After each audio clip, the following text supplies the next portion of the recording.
શ્રી મોક્ષમાં પ્રકાશક ગ્રંથ છે. 7મા અધિકાર ઉપર આપણે સ્વાધ્યાય ચાલી રહ્યો છે. એમાં નિશ્ચયાવાસીની ભૂલ અને એનું નિરાકરણ અર્થાત એનું ખંડન એ ટોપિક ચાલી રહ્યો છે. એક વિકલ્પ એ આવ્યો કે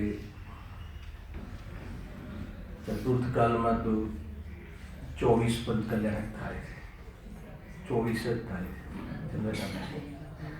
પંચમ કાલમાં 1 વર્ષમાં 24 થાય છે. નિધર છે, પુણ્યનો ઉદય ખૂબ છે. જે સંપૂર્ણ રાગ રહિત દશા છે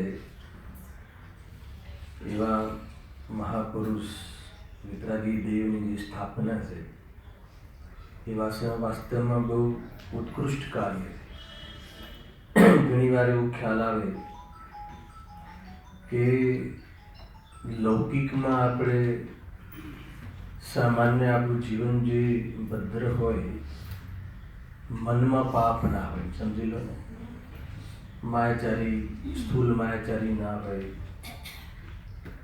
બહુ જ એક પ્રકારથી જીવન પવિત્ર હોય, સ્ત્રીઓમાં માતા બહેનોનો આપણને ભાવ આવતો હોય, અર્થાત દોષ વિશેષ ના હોય, તો કેટલું આપણને એક પ્રકારથી સુકૂન લાગે. સામાન્ય વાત કહું, કોઈ આપણે એવી જાતિની દૃષ્ટિ ખોટી ના હોય, લૌકિક દૃષ્ટિ કહું છું શૈલેષભાઈ, મન સાફ હોય તો પણ આપણને સુકૂન લાગે છે, બોલ્ડનેસ લાગે છે.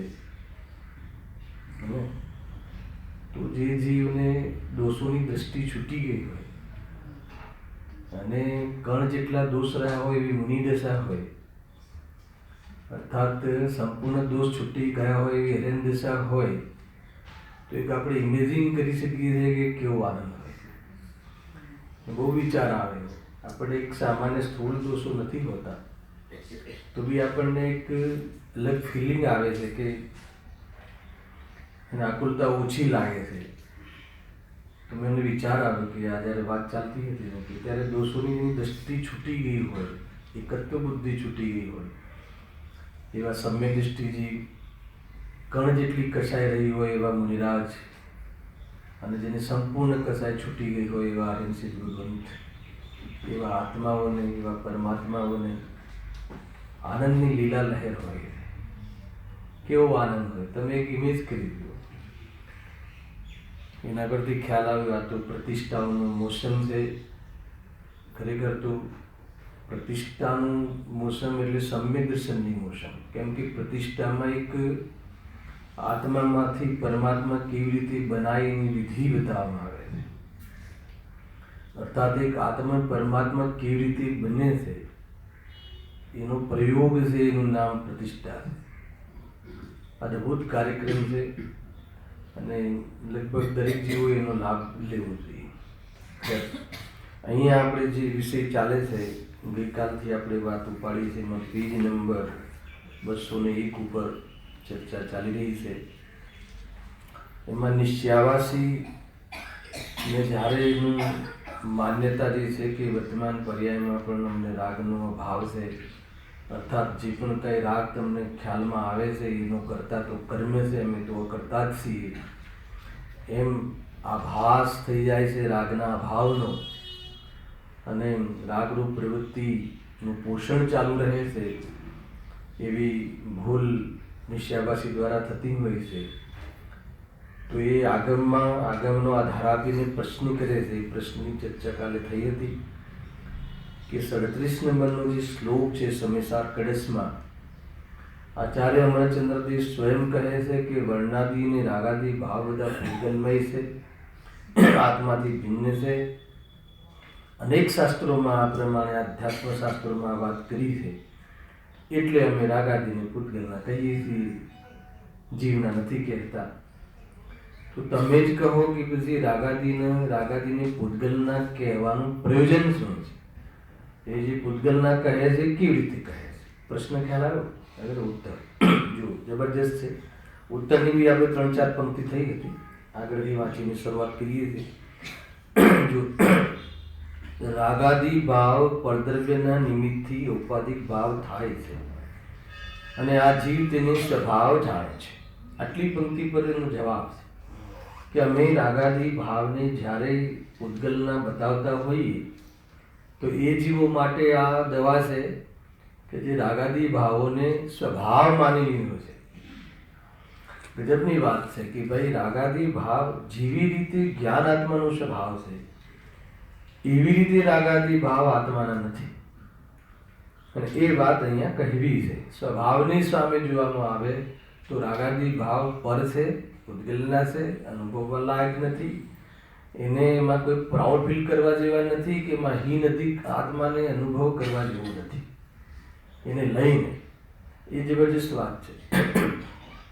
તમને ખ્યાલ હશે, પાઠશાળામાં બધા જતા બી હશે, કરીબ બાળબોધ ભાગ 2 કે પહેલો કે બીજામાં એક પાઠ આવે છે કશાયનો. તો ત્યાં 2 કેરેક્ટર મૂક્યા કોઈને અભ્યાસ હોય તો, એક છે સુબોધ અને એક છે પ્રબોધ, એવા કંઈક નામ છે.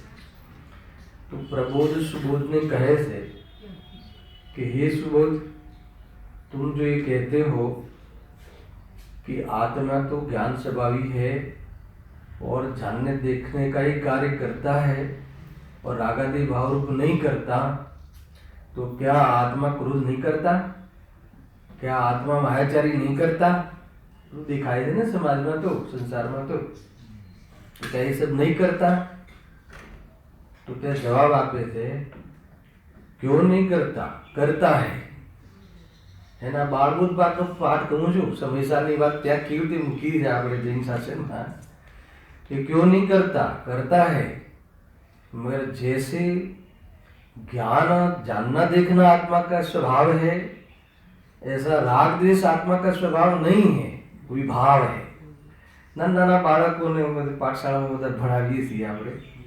ઘણી વાર હું ક્લાસમાં બેસું છું પાઠશાળામાં, છેલ્લે પાછળ બેઠો બાળકો ભણતા, એવો આનંદ આવે કે સમયસાર જાણે ચાલતો એવું લાગે ને.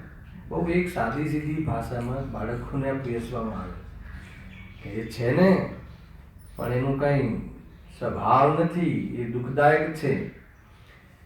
પરંતુ જે સ્વભાવ માની લે છે, એને કાર્યકારી માની લે છે, લાભદાયી માની લે છે, એના માટે આ વાત છે કે ભાઈ તું જેને તારો સ્વભાવ માને છે એ દ્રવ્ય પરના લક્ષથી થવાવાળા ભાવો છે, આકૃતાજનિત છે, અને એમાં આત્માની શાંતિ ખોવાઈ જાય છે, બુરા છે. લખ્યું ને આગળ, જેને સ્વભાવ જાણે તેને બુરું કેમ માને? એ બુરા છે પણ એને બુરા માનતો નથી. વાત એના નાશનો ઉદ્યમ શા માટે કરે? પછી શું કામ ભાવ કરે?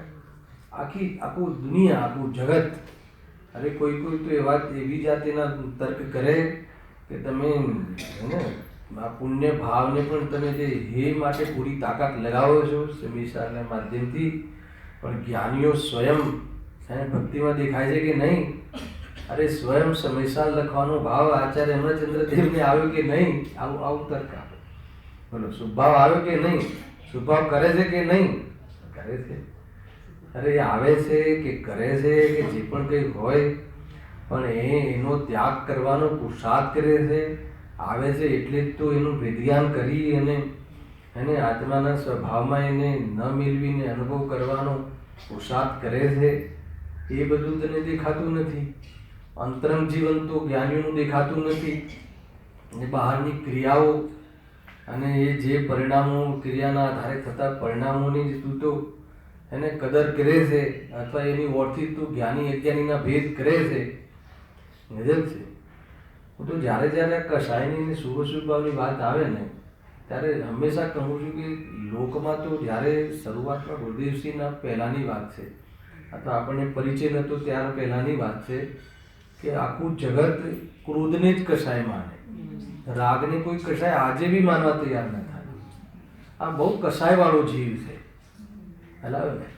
એટલે બહુ ક્રોધિત છે એમ.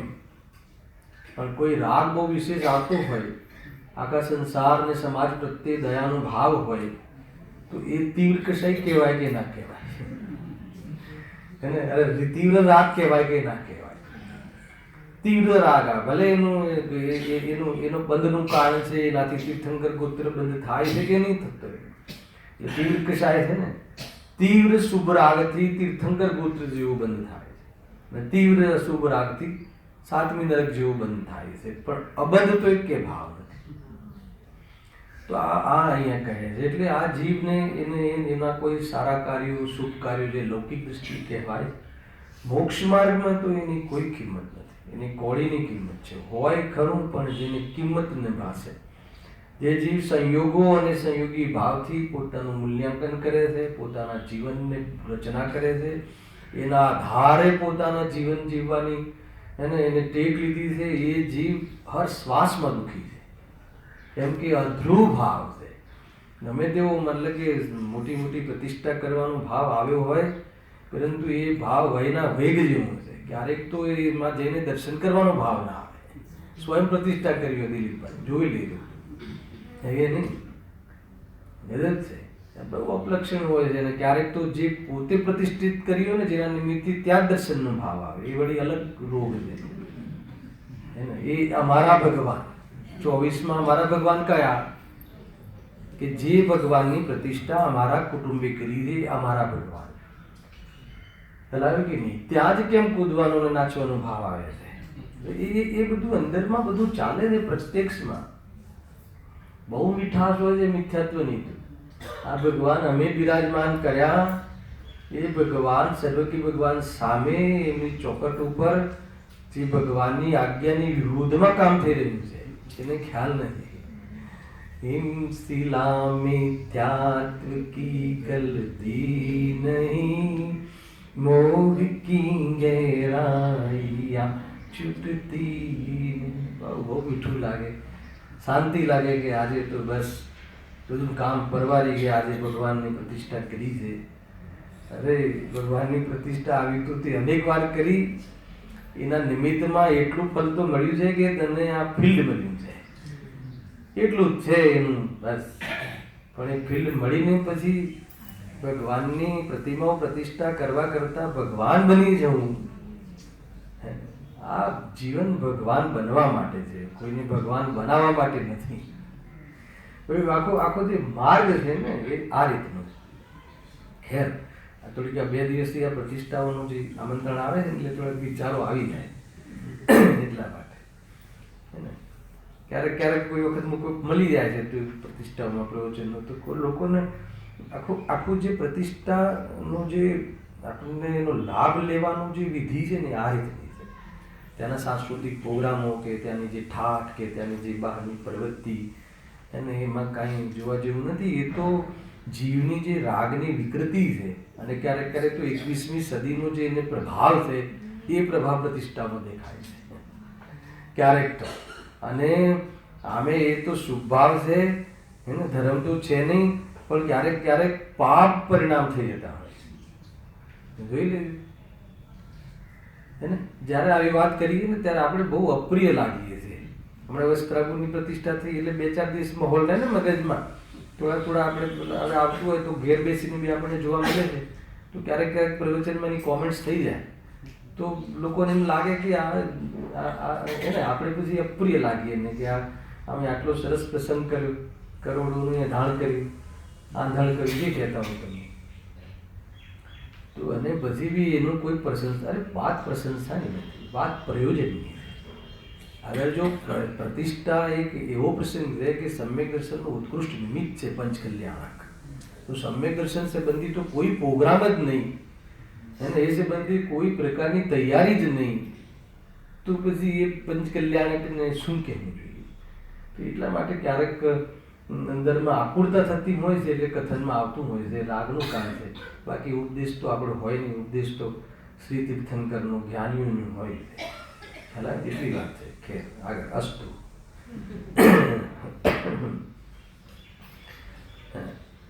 રાગાદી ભાવ પદ્રવ્યના નિમિત્તથી ઔપાધિક ભાવ થાય છે અને આ જીવ તેને સ્વભાવ જાણે છે.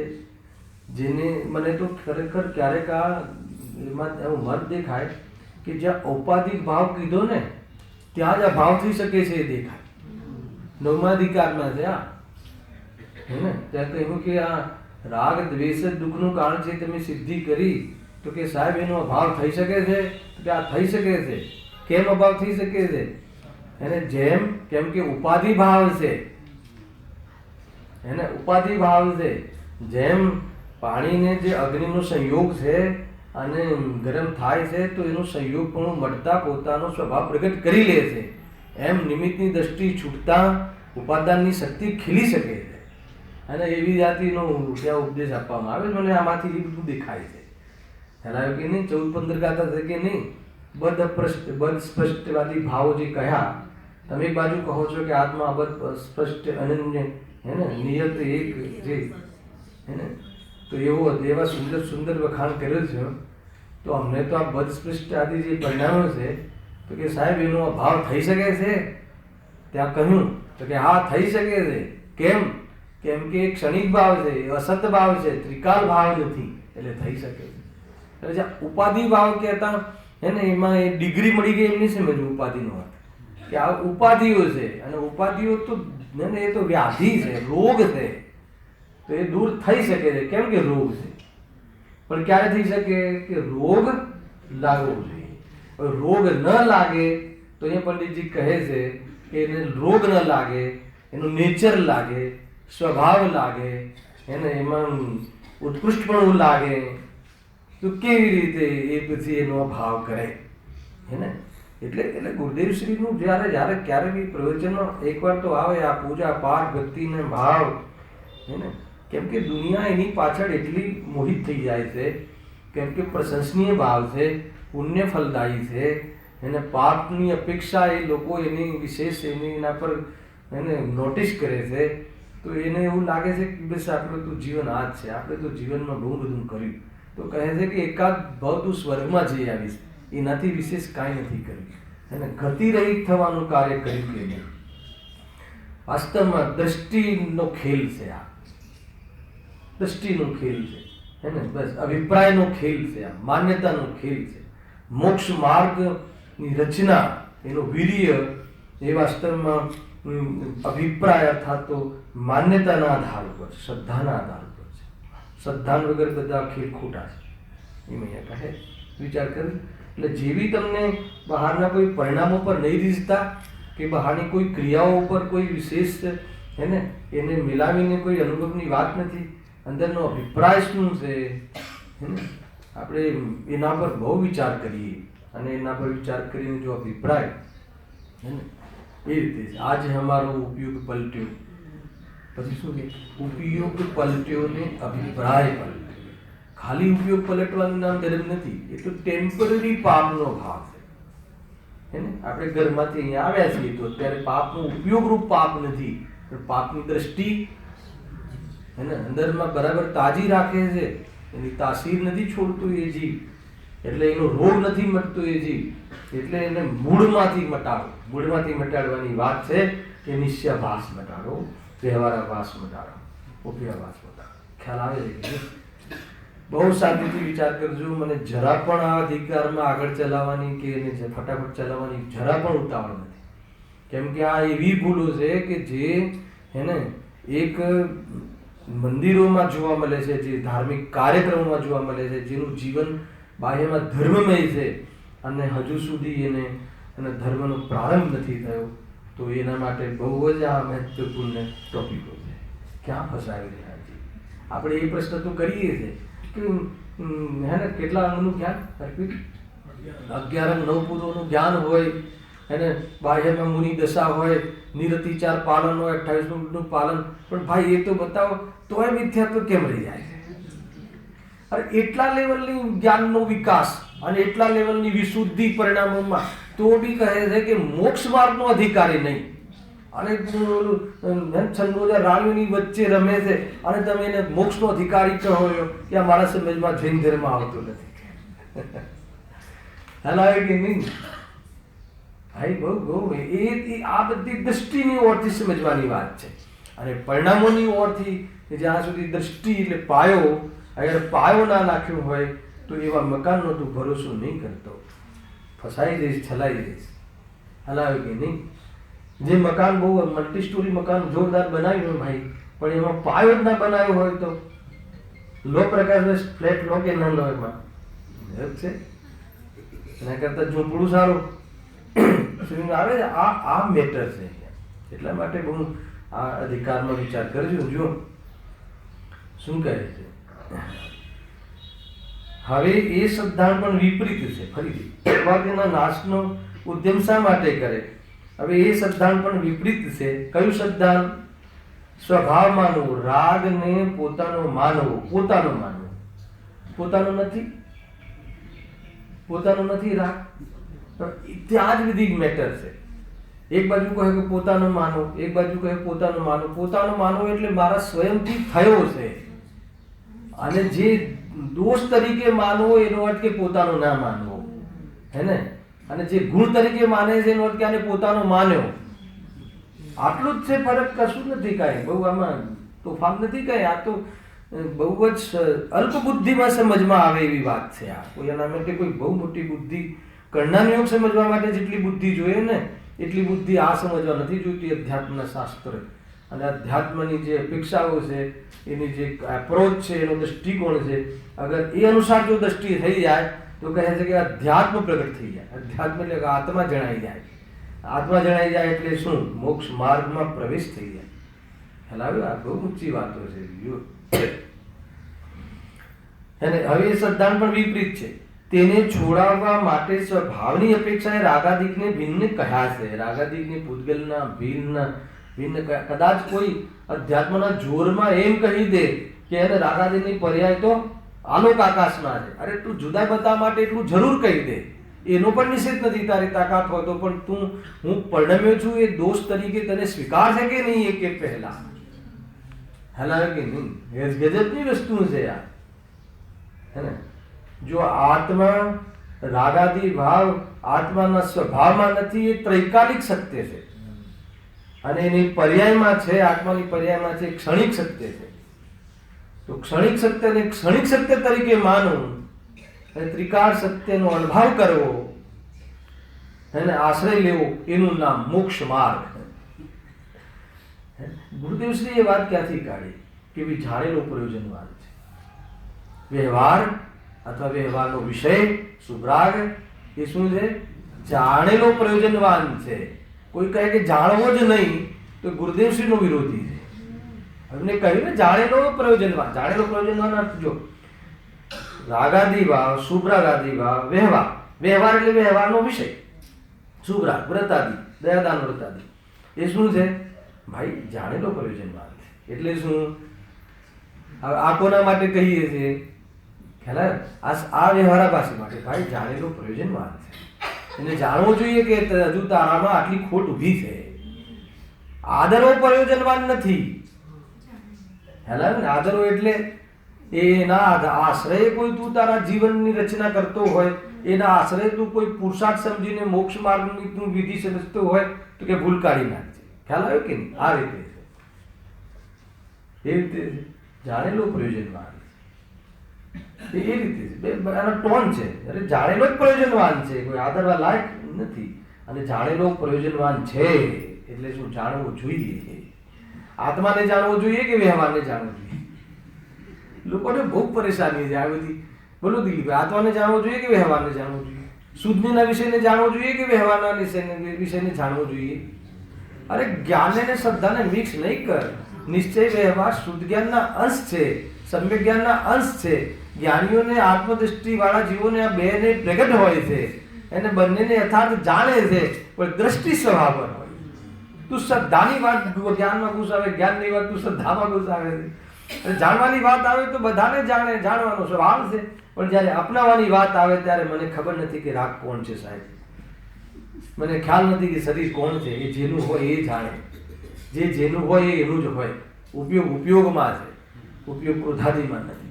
હલાવે કે નહીં. આ તાકાત આ બંને અગર જો તમારું આનું વાસ્તવમાં નહીં આવે બેલેન્સ, તો કહે છે કે એકાંત થઈ જશે. બહુ અદભુત વાત છે. અચ્છા, રાગ જણાતો નથી તમને? દુઃખ થાય છે તો રાગ છે, દીકરા પ્રત્યે રાગ છે, ખ્યાલ તો આવે છે સ્વભાવ. અચ્છા, રાગ એક ખ્યાલ આવે છે તો એટલું સમજવાનું છે કે દુઃખનું કારણ છે. દુઃખનું કારણ છે એટલે શું? મારો નથી. દુઃખનું કારણ છે એટલે શું? મારે એને અભાવ કરવું જોઈએ, અથવા અભાવ કરવો જોઈએ એટલે શું? સ્વભાવ નથી. જ્ઞાન પ્રત્યાખ્યાન છે. ભિન્ન જાણવાનું નામ ત્યાગ છે. સ્વભાવને અનુભવવાનું નામ ત્યાગ છે રાગનો. બહુ સ્પષ્ટ છે. આમાં ઘણી બધી સ્ટ્રેન્થ છે, પોટેન્શિયલ વાતો છે. આ બધી શક્તિ છે ભાઈ. જો શું કહે છે? એટલા માટે એને છોડાવવા માટે સ્વભાવની અપેક્ષા રાગાદિકને ભિન્ન કહ્યા છે, તથા નિમિત્તની મુખ્યતાથી પૂતગલના કહ્યા છે. આવી ને કેમ? અને સ્વભાવની સામે એને ભિન્ન કહ્યા છે. ચલો ભિન્ન કહો ત્યાં સુધી વ્યાજબી હતું, પણ પૂતગલના શું કામ કહો? કોઈ કહે કે તમે ભિન્ન કહો, છોડવા લાયક કહો, પણ પૂતગલના શું કામ કહો છો? એટલા માટે કહીએ છીએ પૂતગલના કે પરલક્ષી ભાવ છે, હે ને? પરલક્ષી ભાવ છે, અથવા પૂતગલના લક્ષી અથવા કર્મના પૂતગલ એટલે દ્રવ્ય કર્મ. દ્રવ્ય કર્મના ઉદયમાં જોડાવાથી થાય. દ્રવ્ય કર્મથી થાય છે એમ નહીં. દ્રવ્ય કર્મના ઉદયમાં એટલે દ્રવ્ય કર્મના ફળમાં જોડાવાથી થાય. દ્રવ્ય કર્મનું ફળ કયું? શુભ અશુભ ભાવ, ઘાતી કર્મ, અને બહારમાં મકાન દુકાન આદિ અઘાતી કર્મ. તો કોઈ શુભ ભાવ અને કોઈ અશુભ ભાવ, હે ને? કોઈ અશુભ ભાવ ખોટું ને શુભ ભાવ સારો, એમ વાસ્તવમાં તે શુભ અશુભમાં ભેદ કર્યો, એ તારી દ્રષ્ટિમાં ભૂલ પડી ગઈ. શુભ અશુભ ભાવ તો કર્મનું ફળ છે, અને બંને કર્મનું ફળ છે. ખ્યાલ આવ્યો? કર્મજનિત ભાવ છે, પરલક્ષી ભાવ છે. એટલા માટે એને નિમિત્તની પ્રધાનતાથી એને પૂતગલના કહ્યા છે. બરાબર છે? તો નિમિત્તાની દ્રષ્ટિ છોડી છે કે નહીં એમ કહે છે પંડિત. જો આગળ એક ઉદાહરણ આપીને સમજાવે છે, બહુ જબરજસ્ત છે. જેમ વૈદ્ય રોગને મટાડવા ઈચ્છે છે, શું કહે છે? જેમ વૈદ્ય રોગને મટાડવા ઈચ્છે છે, જો શીતની અધિકતા દેખે તો તેને ઉષ્ણ ઔષધિ બતાવે, તથા ઉષ્ણની અધિકતા દેખે તો તેને શીતળ ઔષધિ બતાવે. આ ખતરનાક પોઈન્ટ છે, હે ને? આપણે જે હરેક ડોક્ટરની દવા લઈએ છીએ ને, એમાં ભૂલ કરી હતી. હવે તમને ટાઢિયો તાવ આવ્યો હોય, ટાઢિયો ગુરુદેવાને કે ટાઢિયો તાવ, શીત તાવ, હે ને, આવ્યો હોય તો તમે બધી જે દવાઓ લીધી હોય કે શીતની તાસીર તોડવી છે ને, એટલે ગરમ દવાઓ અથવા ઉષ્ણ દવાઓનું તમે સેવન કર્યું હોય. હવે તમે બધાને એ દવાઓ આપતા જાઓ રાજુ હોય, અને બસ પછી એવું થાય છે ને, જે હોય અમને ઘણાની દવા બધા જ બતાવે. કોઈ ગરમ દવા બતાવે, કોઈ ઠંડી દવા બતાવે, અને એના કારણે પછી ગરબડ થઈ જાય, અને બધાનું માનવાનું હોય પાછું. ખ્યાલ આવે કે નહીં? આ તકલીફ છે. આ બી એક બહુ વિચારણીય બિંદુ છે કે હવે એ રોગનું નિદાન બહુ મોટી વસ્તુ છે, કે એને વાસ્તવમાં પ્રમાણની ઓરથી સમજાવો. એકદમ માનો કે પરદ્રવ્યની જ ઓરથી એને બુદ્ધિ ચાલતી હોય તો એને પ્રમાણથી સમજાવવું પડે છે કે ભાઈ તને પરદ્રવ્ય રાગ નથી કરાવતો, તું સ્વયં કરે છે. એ પર્યાયની ઓરથી કહો કે પ્રમાણની ઓરથી કહો, એક જ વાત. ખ્યાલ? પછી એમ કહે કે ભાઈ મને તો રાગાદી, હું તું પરિણમું છું, રાગાદી તું પરિણમી છું, મારું તો કલ્યાણ જ નહીં થાય. તો પછી એને નયોમાં ઘુસાડવું પડે છે કે ભલે તું પરિણમે પણ તારું કાંઈ લાગતું નથી, અને નીકળી જાય છે, ભલભલાનો નીકળી ગયો છે, તું ચિંતા નહીં કર. એમ કરીને એને ત્યાંથી દૃષ્ટિ છોડાવવી પડે છે. અનેક પ્રકારે નિરૂપણ હોય, તું કોઈ એકાંત નહીં કર. હવે કયો વિષય ચાલે છે એની ઓરથી સમજવાની વાત છે. એ રીતે છે. શું કહે છે? જો હા, જો શીતની અધિકતા દેખે, બરાબર છે ને, ઠંડી ચડી હોય તો ઓઢાડે, અને એકદમ ગરમીનો તાપ હોય તો પોતા મૂકે, બે અલગ અલગ છે ને, ઠંડા પોતા મૂકે તો તેને ઉષ્ણ ઔષધિ બતાવે, તથા ઉષ્ણતાની અધિકતા દેખે તો તેને શીતળ ઔષધિ બતાવે. જો મુખ્ય વાત આ છે. તેમ શ્રી ગુરુ તો રાગાદી છોડવા ઈચ્છે છે, ચાહે ગરમ દવાનું સેવન કરાવડાવે કે ચાહે ઠંડી, મૂળ પ્રયોજન તો રોગ ઘટાડવા. આ બહુ ઊંચી વાત છે. ભલે આત્માનો કહીને પણ રાગની દૃષ્ટિ છોડાવી છે અને પૂતગલનો કહીને પણ રાગની દૃષ્ટિ છોડાવી. શ્રી ગુરુની આ કરુણા છે. કેમ એમ? હે ને, આત્માનો સ્વભાવ માની લે તો એને કહેવું પડે કે પૂતગલનો છે અને વર્તમાન પર્યાયમાં છે જ નહીં એવું માની લે તો કે આત્મા જ પણ નમે છે. કાંઈ તને મકાનનો રાગ, તને મકાન નથી કરાવતું, બોલ મકાન કે છે તને એક વાર કે તું મારા પર રાગ કર, એમ કરીને કહેવું પડે છે. તું કરે છે એટલે તું જ અભાવ કર. મને તો ઘણી વખત એવી તાકાત લાગે જૈન શાસનના કથનોમાં કે તું જ કરે છે, એમાં બી આપણને ફ્રી કરી દીધા. અગર મને મકાન કરાવતું હોત તો મારા રાગના ભાવનો પ્રસંગ આધાર મકાન બની જશે, પણ મેં સ્વયં કર્યો છે તો હું સ્વયં છોડીશ. પણ મેં કર્યો છે અને દોષ છે એ બે વાત તને ખબર હોવી જોઈએ. હેલો ને, મેં કર્યો છે, રાગ મેં કર્યો છે, કરવા લાયક છે વાત ક્યાં આવી એમાં? હું પણ નમ્યો છું અને બીજું શું છે કે દોષ છે. આ બે વાત ખબર હોય તો એનો સ્વભાવમાં અભાવ છે. એ સ્વભાવ જ નથી, એ મારું નેચર જ નથી. એમ સ્વભાવની દ્રષ્ટિ કરીને અભાવ કરવાનું કાર્ય કર, વાત ખતમ. પ્રોબ્લેમ ક્યાં છે? સ્વભાવથી વાત ઉપાડવી તો સ્વભાવથી વાત ઉપાડ, પર્યાયથી વાત ઉપાડવી તો પર્યાયથી ઉપાડ. જ્યાં જેવી સભા, જ્યાં જેવો રોગ, એને એવી પ્રકારની શૈલી, એવી પ્રકારની કોઈ નિયમ અલગ અલગ નથી. નિયમ તો એક જ છે, અલગ શૈલીથી કેવું પડે. ખ્યાલ કે નહીં? અલગ અલગ શૈલી છે. છઢાલાની શૈલી અને મોક્ષવાદની શૈલી સમાન છે. તત્વાર સૂત્રની શૈલી અલગ છે. હેલો, પણ બંનેનું પ્રયોજન એક છે. હેલો, જેમ નિશ્ચયવાસી ને વ્યવહારવાસી બંનેની માન્યતાઓમાં વિરોધાભાસ છે, પરંતુ બંનેનું પ્રયોજન એક છે. શું પ્રયોજન છે બંનેનું? સંસાર વધારવો, સંસારમાં રખડવું. કેમ કે બંનેનું ફળ તો સંસાર છે ને. આત્માનો સ્વભાવ માનવો એનું ફળ બી સંસાર છે, અને વર્તમાન પર્યાયમાં છે જ નહીં એમ માનીને સ્વચ્છંદ નિરુદ્યમી રહેવું એનું ફળ પણ સંસાર છે. બંનેમાં રાગના અભાવની વાત એક કેની નથી. હલાવ્યું કે નહીં? આ રીતે છે. જો છઢાલા જે છે ને, મોક્ષ માર્ગ પ્રકાશક ટીકા સમજો અને છઢાલા એની ગાથા સમજો. ટીકા પહેલા લખાઈ ને ગાથા પછી લખાઈ, કે છઢાલા પછી લખાઈ. હલાવ્યું કે નહીં? હવે છઢાલામાં મતલબ કે આની સ્ટાઇલ શું છે? પેલા એમાં 4 ગતિઓના દુઃખ બતાવે. પહેલા શરૂઆતમાં 4 ગતિમાં આમ છે, આમાં બી એ જ બતાવે ને કર્મથી થતી બધી અવસ્થાઓ. પહેલા તો એને બરાબર દુઃખનો પરિચય કરાવીને પહેલા બરાબર તું દુઃખી છે, તું દુઃખી જ છે, તું દુઃખી જ છે એમ કરીને એના મગજ પર હેમરિંગ કરાવી દીધું બહુ જ, કે તું દુઃખી છે નક્કી કર. પહેલા શું વાત કરો સાહેબ, અમારે તો મહેલ છે ને કે તું દુઃખી છે, સમય કસન છે તું દુઃખી છે. એ રીતે આખી શરૂઆત છે.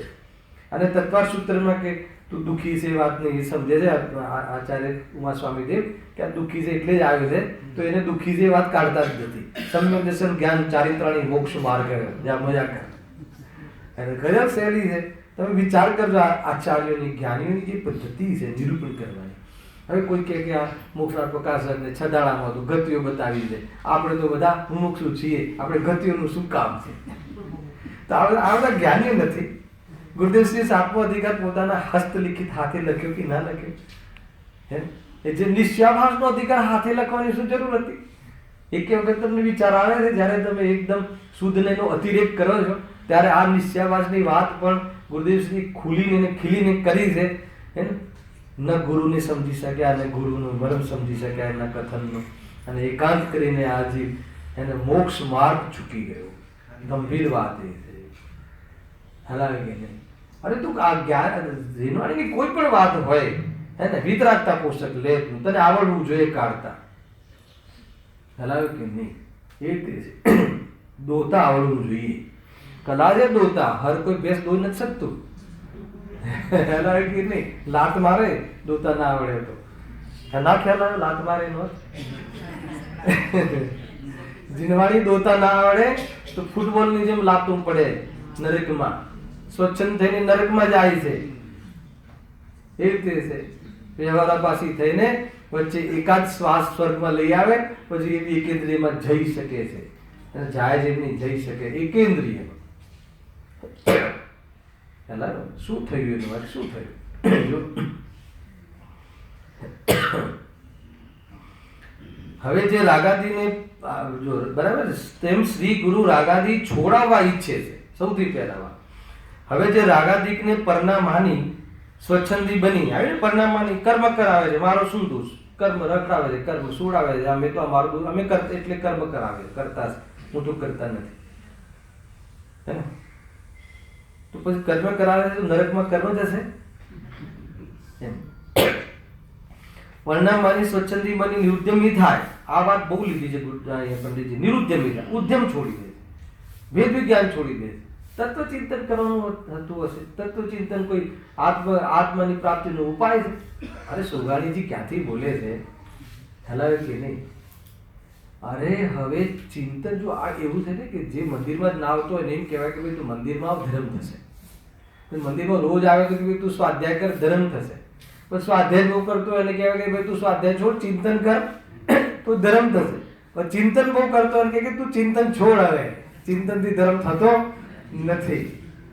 હે ને? આગળ આગળ આગળ આગળ જતા એ જ વ્યવહાર, એ જ નિશ્ચય વ્યવહાર થતો જાય. એક દેશ નિશ્ચય નહીં, નિશ્ચય નહીં કહ્યો, આત્માની અનુભૂતિ એ, પણ સાક્ષાત શુદ્ધ નિશ્ચયની અપેક્ષાએ એક દેશ નિશ્ચય નહીં, વ્યવહાર પ્રકટ કરવાનું ઉપાધિ, અને સાક્ષાત શુદ્ધ નિશ્ચય નહીં, કેવલ જ્ઞાન સિદ્ધ સા, હે ને? પણ એ પરમ, હે ને, પરમ પારણામિક ભાવની સામે તો એ જ નિશ્ચય આગળ આગળ વ્યવહાર થાય છે. એટલે મૂળ પરમાત્મા ભગવાન આત્મા છે, અને ભગવાન આત્માને અનુભવવું એ પર્યાયનો શુદ્ધ વ્યવહાર છે, અને એ પર્યાયની એ શુદ્ધ આત્માની વાતો કરવી એ પર્યાયનો અશુદ્ધ વ્યવહાર છે, અને અશુભમાં તો વ્યવહાર લાગુ પડતો નથી. ખ્યાલ આવે કે નહીં? ચંદ્રકાંત પકડાય વ્યવહાર, અશુભ તો વ્યવહાર લાગુ નથી પડતો. એ તો જ્યારે એનો પરિચય કરાવવો હોય ત્યારે અશુભને બી આત્માનો કહેવો વ્યવહાર છે, કેમ કે આત્માનો સ્વભાવ નથી. બાકી જે વ્યવહાર મોક્ષ માર્ગમાં અશુભને સ્થાન નથી, એમાં તો જે પૂજા પાઠ આદિના વિકલ્પો એ જ બધા શુભ ભાવ છે, એ વ્યવહાર માર્ગ કહેવાય છે. એ વ્યવહાર માર્ગ છે. પરમાર્થ તો સ્વરૂપમાં ડૂબી જવું એ પરમાર્થ છે. અને ખરેખર સ્વરૂપમાં ડૂબી શું કામ જવું? કેમ કે સ્વરૂપ જ વાસ્તવમાં નિરાકુલ છે, સ્વરૂપ જ એક પ્રકારથી ધ્રુવ છે, ગુપ્ત છે. હલાવે કે નહીં? સ્વરૂપે ડૂબેલા, સ્વરૂપ ગુપ્ત. અમૃતચંદ્રાચાર્ય ખરેખર સ્વરૂપ ગુપ્ત છે. ગુપ્તનો અર્થ કાલે ગુરુદેવશ્રી એને પ્રગટ રાગથી પકડમાં નહીં આવે, ને પ્રગટ સમ્યક દર્શનની પર્યાયથી પકડમાં નહીં આવે. હલાવે કે નહીં? અરે પ્રગટ જ છે, એને જોવાનું નામ સમ્યક દર્શન. સમ્યક દર્શનનો પક્ષ આવી ગયો તો સમ્યક દર્શન નહીં થાય. હલાવે કે નહીં? આપણે ફરીએ છીએ, આ સમ્યક દૃષ્ટિ છે કે મિથ્યા દૃષ્ટિ? તારે શું કામ છે? તારે શું કામ? એના મને ઘણા પૂછે કે તમે આટલું બધું નિરૂપણ કર્યો છો, તો તું એકવાર ખાનગીમાં એને ભાઈ પૂછ્યું કે તમે સમ્યક દર્શન છે? તારે બીજું કયું ઇતિહાસ રચવો છે? મેં તો હું તને હા પાડીશ તો એ તકલીફ પડશે, ને ના પાડીશ તો એ તકલીફ પડશે. હાલ આવે કે નહીં? આ વસ્તુ છે. અને મારા સમ્યક દર્શનથી તારા સમ્યક દર્શનનો કોઈ સંબંધ નથી, પણ સમ્યક દર્શનની વાત જે જીનવાણીના માધ્યમથી હું સંભળાવું છું, એ જીનવાણીમાં કહેલી જે વાત છે તારી આપણી, એ આપણને આત્મકલ્યાણમાં નિમિત્ત બને છે. એટલે તું આ છોડી દે કે ફલાણો સમ્યક દૃષ્ટિ ને ફલાણો મિથ્યા દૃષ્ટિ, એ તારો વિષય નથી, એ આપણો વિષય નથી, એ આત્માથી જેનો વિષય નથી. હાલાય કે નહીં? કોઈ પ્રોબ્લેમ નથી. તું આ જીનવાણી છે. આ તો એને જીનવાણી ચાહે ટેપના માધ્યમથી આવતી હોય કે ચાહે કોઈ છોકરા દ્વારા વંચાવતા હોય. અને એક માતા આંધળી છે, અંધ છે, અને જીનવાણી માતા એના દીકરા પાસે વંચાવડાવે છે કે જે દીકરાને ગતાગમ જ નથી. ચલાવો તો બતાવો એ માતાને સમ્યક દર્શન થશે કે નહીં થાય? શું લોજિક છે? અરે જ્યારે સમ્યક દર્શનમાં જ્ઞાનીની જ વાણી નિમિત્ત હોય છે, એ કથનનો અર્થ જુદો છે. બેનશ્રીએ બહુ ખુલાસા કર્યા છે એના. હલાવે કે નહીં? અરે આ વાણી જે પણ કોઈ છે ને એ જ્ઞાનીની જ હોય છે. અરિહંત ભગવાનની વાણી છે. આ કુનકુન દેવની એ નથી ને ગુરુદેવશ્રીની એ નથી. પૂછો જાય ને ગુરુદેવશ્રીને. કોઈ દિવસ એમ કહ્યું કે મારા અનુભવથી કહું છું, મને આવું દેખાયું હતું એટલે કહું છું, મને આત્મા રાતે દેખાઈ ગયો એટલે બતાવું છું, એવું કહ્યું કોઈ દિવસ ગુરુદેવશ્રી? દિગંબરના મુનિવરો પણ કહેવા પડે, મુનિ તો મુનિ પણ પંડિતોએ કહેવા પડે. કેવી વાત કરી છે અદ્ભુત, એને 100 ઇન્દ્રોની હાજરીમાં શ્રીમંદર ભગવાન ફરમાવે છે કે એમને એમ કહ્યું કે મેં કહ્યું. સમજો ભાઈ, વાત એમ નથી, વાત તો અનુભવથી જ આવી રહી છે એમને તો, પરંતુ એમ નિરૂપણની શૈલી નથી. હેલા, કેમ કે આ વાત અરિહંત ભગવાનના મૂળ દ્રવ્ય જે છે, આ અરિહંત દ્રવ્ય છે, જે આ જે દ્રવ્ય સ્વરૂપ બહુ બધી બાબતો છે. એટલા માટે કહું છું કે ક્યાંક જીવ આવા નાના નાના ઝઘડાઓમાં ફસાયેલો છે. આનું સાંભળવું, આનું ના સાંભળવું. અરે તું જીનવાણીનું તું આવી નહીં કરે છે, જીનવાણી બોલે છે ને, એ જીનવાણી બતાવે છે, જીનવાણી સાંભળ તું. કોઈ સર્વજ્ઞ ભગવાન ઋષભદેવજી ભગવાનના આ તો રાજા ઋષભના ઘરે જન્મવા વાળા બી ક્યાં ચાલ્યા ગયા, કેટલા ભાવ કરી ગયા મારી છે. એને કાંઈક નિમિત્ત અકિંચિત કરે છે. જ્યારે તું એ સંબંધી તું એનું લક્ષ કરે ત્યારે નિમિત્તને એને શ્રેય આપવામાં આવે છે. એ બી કોણ આપે છે? રાગ. જ્ઞાન તો જ્ઞેય માને છે. કાંઈ નથી દમ, તું તારું કર. હેલા કે મને એક બતાવશે કે ભાઈ કે અહીંયા તમારું સમ્યક દર્શનનો પુરુષાર્થ ઉપડ્યો હોય અને ગુરુદેવશ્રી તમને એક વાર કહે કે ભાઈ ઉભા રહો, મારી સાથે આવો, તો તમે જશો? જશો તો ગુરુદેવના શિષ્ય નહીં, ના હવે નહીં જઈએ. અરે તમને ખ્યાલ નથી એ જે નિરપેક્ષતા કોને કહેવાય, હે ને? અંદરની જે બલ, અંદરનું જે બલ છે ને, એ બલની વાત જુદી છે. રંચ માત્ર પણ તને રાગનો પક્ષ રહી ગયો તો કહે છે કે વાત એ નથી રાગ આવે કે ના આવે, પણ રાગનો પક્ષ હશે તો કહે છે કે તને નિશ્ચયાભાસ નહીં, વ્યવહારાભાસ છે. અને તું રાગને તું પરિણામમાં છે અને તું વિભાવ તરીકે બી સ્વીકાર નહીં કરે તો કે નિશ્ચયાભાસ. બધું બેલેન્સ છે, જ્યાં જે રીતે છે રીતે સ્વીકારો. જો હવે જે રાગાદીને પરિણામાની સ્વચ્છંદી બની નિરુદ્ધમી થાય તેને તો ઉપાદાન કાળની મુખ્યતાથી રાગાદી આત્માના છે એવું સદ્ધાન કરાવ્યું. બે ખ્યાલ આવ્યો. પેલાને વ્યવહારાભાસીને જે રાગનો સ્વભાવ માનીને બેઠો છે, એને પોતાની દાઢમાં દબાઈને બેઠું છે, રાગને હેલાવ્યું કે નહીં? દાઢમાં દબાવવું થયું છે. મારો કે તમને મારા પ્રત્યે દ્વેષ હોય, તમે દાઢમાં દબાઈને આવો, પછી સમાજ કેટલા બી પ્રયાસ કરે કે સોરી કહો શૈલેષભાઈ, અરે હું સામેથી કહું શૈલેષભાઈ માફ કરો, તો પોસિબલ છે? દાઢમાં દબાવવાનો પક્ષ પોસિબલ જ નથી. એને ત્યાંથી પકડ છોડ, પછી સોરી કહેવાનો પ્રસંગ ના આવ્યો તો બી સોરી છે. આ છે માર્ગ. તો એ રીતે જો એટલે જે વ્યવહારાભાસીને જે રાગને સ્વભાવ માને છે એને તો નિમિત્તની મુખ્યતાથી કહ્યું કે ભાઈ એ આત્માના નથી, એ તો પૂતગલના છે, એની રચના પૂતગલથી થઈ છે, એ પૂતગલની રચનામાં કારણ બને છે, તું છોડ એને, સ્વભાવ માનવાનો છોડ એમ. એટલે અને અહીંયા કહે છે કે જે પોતાને માનતો જ નથી, રાગ પર્યામાં છે જ નહીં એમ માનતો, પોતાનો નહીં માને પણ છે જ નહીં એમ માને, તો એને કહે છે ઉપાદાન કારણથી કોણ પરિણમ્યું, તને કોણે રાગ કરાવ્યો, તને ક્રોધ કોણે કરાવ્યો. હેલા એમ કહીને એને બતાવવું પડે છે, અશુદ્ધ ઉપાદાનથી બતાવવું પડે છે કે આનું પરિણમન આત્મા કરે છે. આત્મા પરિણમે છે એટલે આત્માને મુક્ત થવાની વાત આવે છે. ચિંતા નહીં કરતા, આગળ તો બહુ સૂક્ષ્મ આવે છે, બંધ મોક્ષની ગાથાઓ આવે છે, એને યોગસારની ગાથાઓ આવે છે, જોરદાર છે કે ભાઈ તમે એને આત્મા મુકાયેલ બંધાયેલો છે અને મુકાય છે એવું જ્યાં સુધી વિકલ્પ રહે છે અને ત્યાં સુધી આત્મા બંધાય છે. અરે જોરદાર વાત આવવાની. શનિ રવિ હવે આવશે, ખુલશે આ વિષય. હવે આટલું છે ને, લઈ લઈએ. હા, તો એને ઉપાદાન કાળની મુખ્યતાથી રાગાદી આત્માના છે એવું સદ્ધાન કરાવ્યું. તથા જે રાગાદિકને પોતાના સ્વભાવ માનીને તેના નાશનો ઉદ્યમ કરતો નથી, તેને નિમિત્ત કાળની મુખ્યતાથી રાગાદી પ્રભાવ છે એવું સદ્ધાન કરાવ્યું. બરાબર છે, ગજબ છે. બંને રાગાદી સ્વભાવના માને છે, સ્વભાવ તરીકે માને છે, એ રીતે પોતાના માને છે, એવી મિથ્યા દૃષ્ટિ છે. અને રાગાદી વર્તમાન પર્યાયમાં હોવા છતાં એનો અભાવ માને છે, એ બી નિરુદ્યમી રહે છે, એ બી વાસ્તવમાં શું સંસાર વધારે છે, એ બી મિથ્યા દૃષ્ટિ છે. તો બંને પરસ્પર વિરોધ હોવા છતાં બંને મોક્ષ માર્ગથી વિપરીત સિદ્ધાંત છે, એ રીતે લખ્યું છે. હવે નીચેનું નિષ્કર્ષ છે, અંતિમ પેરેગ્રાફ આપણે લઈ લઈએ છીએ, ત્યાં સુધી આજે ચલાવીશું. બરાબર ચંદ્રકાંતભાઈ? ઘડિયાળ આગળ પાછળ રહે છે, ખ્યાલ નથી. ઠીક છે. પહેલા છેલ્લો જે પેરેગ્રાફ છે ને, હવે એમાં નિષ્કર્ષ છે. ઘણી વાર એવું બનતું હોય છે કે કોઈ પૂછે કે સાહેબ બતાવો એને કે રાગ આત્માનો છે કે પૂતગલનો છે,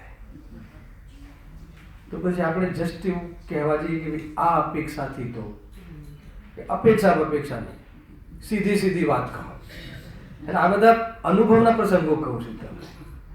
હેલા, અપેક્ષાની વાત નહીં કરો તમે, તો એકની વાત પછી એક ને બે થાય એવી વાત કહો. બસ જે છે સ્પષ્ટ કહો કે આત્માનો છે કે પૂતગલનો છે. તો એના માટે જે જવાબ આપવો હોય ને, તો આ જવાબ છે. અહીંયા લખ્યું છે, જુઓ શું લખ્યું છે. પહેલા તો હું નિષ્કર્ષ કહ્યું કે એ બંને વિપરીત સિદ્ધાંતથી રહિત થતા સત્ય સિદ્ધાંત થાય ત્યારે, ટૂંકમાં એમ કહેવું છે કે જ્યારે તમે એ બંનેને વિપરીત સિદ્ધાંત કહો છો, કે આત્માનો કહ્યો એ બી વિપરીત સિદ્ધાંત અને પૂતગલનો કહ્યો એ બી વિપરીત સિદ્ધાંત, કે આત્માનો કહ્યો એટલે આત્માનો સ્વભાવ તરીકે જેને માનો એ બી વિપરીત સિદ્ધાંત, અને સ્વભાવમાં તો નથી પણ પર્યાયમાં નથી એમ માને એ બી વિપરીત સિદ્ધાંત, તો પછી સત્ય શું છે એ કહો. આવ્યું ને? તો આ બંને વિપરીત સિદ્ધાંતથી રહિત સત્ય સિદ્ધાંત તો એ છે કે, તમને ખ્યાલ આવે છે? ભાષા હું તમને સમજાવવાનો પ્રયાસ કરું છું, પંડિતજીની ભાષા. તો સત્ય સિદ્ધાંત તો એ છે કે શું છે સત્ય સિદ્ધાંત? બોલો. તે સત્ય સિદ્ધાંત અથવા સમ્યક દ્રષ્ટિ શું માને છે? સમ્યક દ્રષ્ટિ શું માને છે? એમ કે આ રાગાદી ભાવ આત્માનો સ્વભાવ તો નથી. પહેલા શું કહ્યું?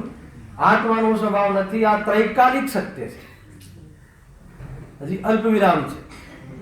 નહીં તો શ્રોતાઓમાં બી બે ભેદ છે. હા, હવે મારી વાત આવી. હેલો, પછી બીજો શબ્દ આવશે ત્યારે પેલો કે મારી વાત આવી. આ છે મારી વાત. ભાઈ, તારી માન્યતાના આધારે તારી વાત નહીં રાખ. બંને તારા માટે છે. રાગનો અભાવ કરાવવો છે શ્રી ગુરુ. આ વાત બરાબર યાદ રાખ. રાગાદી ભાવ આત્માનો સ્વભાવ તો નથી, પણ કર્મના નિમિત્તથી આત્માના અસ્તિત્વમાં વિભાવ પર્યાય ઉપજે છે. ક્યાં ઉપજે છે? આત્માના અસ્તિત્વમાં. ખતરનાક વાત છે, હે ને? ગજબ વસ્તુ છે. પેલું છે ને સિમંદર પૂજનમાં, कांटों सी पैदा हो जाती चैतन्य सदन के आंगन में. क्या तुम થાય પછી શું બીજી લીટી? हाँ, चंचल का मायासी छाया, चंचल छायासी मायासी घटती क्षण में बढ़ती क्षण. गजब થાય છે ને? ખ્યાલ ક્યાં ઉત્પન્ન થાય છે? ચૈતન્યના આંગણામાં. ચૈતન્યમાં નહીં, પણ ચૈતન્યથી બહાર બી નહીં, આંગણામાં. અર્થ ખ્યાલ આવે છે? ચૈતન્યની ભીતર નહીં, પણ ચૈતન્યની બહાર બી નહીં, ચૈતન્યના આંગણામાં. આ બધી વસ્તુ સમજ પડવી જોઈએ. કાંટો સી પેદા હો જાતી. પાછું કાંટો શબ્દ, કાંટા જેવી લાગવી જોઈએ. એનું નામ આત્માનો સ્વભાવ નથી. ચૈતન્ય સદન કે આંગન में. કેટલી જોરદાર વાત કરી છે. જે ગુલાબની ફૂલની કલમ હોય ને, એ તમે ઉગાડો ને, તો એ જ ખાતર, એ જ હવામાન, એ જ ત્યાં, એ જ વાતાવરણ, તો ફૂલે ઉગે છે ને કાંટો ઉગે છે. ખ્યાલ આવે કે નહીં? તો તમને એવું નથી થતું કે કાંટો ઉગતો શું કામ હશે? અરે કાંટો ઉગે છે ને ફૂલે ઉગે છે એક જ વાતાવરણમાં. ચૂનવાનું તારે છે, સિલેક્શન તારા હાથમાં છે કે કાંટો સારો કે ફૂલ સારું. હવે એમાં ભૂલ કરી તો ગયો, પણ તું એમ કે નહીં કાંટો પેદા થવો જ ના જોઈએ ત્યાં. તો કે થાય છે ને, પ્રકૃતિ છે, સ્વરૂપ છે એવું. તું કેવી રીતે એનાથી વિરોધ કરીશ? હા, એટલું જરૂર છે કાંટાથી બચવું કેવી રીતે. અને કાંટો ફૂલ નથી, ફૂલ કાંટો નથી. અને ફૂલ વાસ્તવમાં ગ્રહણ કરવું જોઈએ, કાંટાને ન કરવું જોઈએ. આ બધું વેદ જ્ઞાન કરવાનું છે ને. એ બધું વેદ જ્ઞાન ત્યાં થોડી શીખવાડવું પડે છે. ત્યાં તો વેદ જ્ઞાન લઈને જ આવે છે એવું. પરમાં ને પરમાં વેદ જ્ઞાન એ રીતે. શું કહે છે? જો સત્ય સિદ્ધાંત થાય ત્યારે એમ માને કે આ રાગાદી ભાવ આત્માનો સ્વભાવ તો નથી, પણ કર્મના નિમિત્તથી આત્માના અસ્તિત્વમાં વિભાવ પર્યાય ઉપજે છે. નિમિત્ત મળતા તેનો નાશ થતા સ્વભાવ રહી જાય છે. આવ્યું? નિમિત્ત મળતા એટલે પ્રધાનતાની કથન. નિમિત્ત દ્રષ્ટિ મળતા, પરલક્ષ મળતા આ રાગ ભાવ તો જતો રહે છે ને સ્વભાવ ટકી જાય છે, જે કાયમી રહે એ સ્વભાવ છે. એ રીતે માટે તેના નાશનો ઉદ્યમ કરવો. પંડિતજી લઈ આવે છે કે જે નિશ્ચયવાસી નાશનો ઉદ્યમ નથી કરતો, તો કેવી રીતે સમજવું? જ્ઞાની શું માને છે કે રાગાદી ભાવ છે, એ મારો વિભાવ છે, વિભાવનું પંડન છે, એ અભાવ કરવા લાયક છે અને મારા સ્વભાવમાં નથી. સ્વભાવની દૃષ્ટિ કરતા એને ઉત્પન્ન થતા નથી, એને ચાખવા જેવા નથી, એને અપનાવવા જેવા નથી. એને સ્વભાવને અપનાવતો, રાગનો પક્ષ ન લેતો, સ્વભાવને જ પ્રગટ કરે છે અને એવા જીવને રાગ આદિ ઉત્પન્ન ન થવાનું એક સરસ અદ્ભુત પવિત્ર પર્યાય પ્રગટ થઈ જાય છે. એનું નામ ધર્મ છે, એનું નામ ઉદ્યમ છે, એનું નામ પુરુષાર્થ છે. હવે એના પછી એક પ્રશ્ન છે નેક્સ્ટ શનિ રવિ, હવે બહુ ઓર બી 2-3 પ્રશ્ન આના કનેક્ટેડ છે, પછી વળી પાછું ત્રીજી ભૂલ પણ આવી જાય છે. બહુ અદ્ભુત છે, તમે વાંચજો કે કમસે કમ અહીંયા કર્મનું નિમિત્ત પણ કહ્યું ને, અથવા એને તો છે ને કર્મ કરાવે છે. પ્રશ્ન વાંચી લઉં છું, ઉત્તર તમે પોતે વિચારજો પછી વાંચજો. જો કર્મના નિમિત્તથી એ થાય છે, તમે કીધું ને કર્મના નિમિત્તથી થાય છે, હે ને, અથવા એ માને બી છે કે આ તો કર્મના નિમિત્તથી થાય છે, તો જ્યાં સુધી કર્મનો ઉદય રહે ત્યાં સુધી વિભાવ કેવી રીતે દૂર થાય? માટે તેનો ઉદ્યમ કરવો તો નિરર્થક છે. ટૂંકમાં અને આળસુ રહું છે. આ મારે તો બસ બધું કર્મ કરશે અથવા હે ને ટૂંકમાં ઓટોમેટિક થઈ જશે બધું, હે ને, તું તારે શું કર? આત્માની દ્રષ્ટિ કર. તો આત્માની દ્રષ્ટિ કરે એવું ઉદ્યમ નથી. બહુ બધી બાબતો અહીંયા કહેવી છે મારે. જે બી આપણે જે નિરૂપણ ને જે આપણે કથનોમાં જ આપણે આત્માને મેળવ્યો ના મેળવ્યોનો અનુભવ કરીએ છીએ, તો કથનોમાં કાંઈ નથી, કાંઈ દમ નથી. વાચ્ય સુધી પહોંચતો નથી અને વાચ્ય સુધી પહોંચવા કરે છે તો મર્મમાં ભૂલ કરે છે અને એકાંત કરીને આ જીવ આત્માનું અહિત કરે છે. એટલા માટે એનાથી બચવા માટે આ ચર્ચા છે. સહેજાનંદી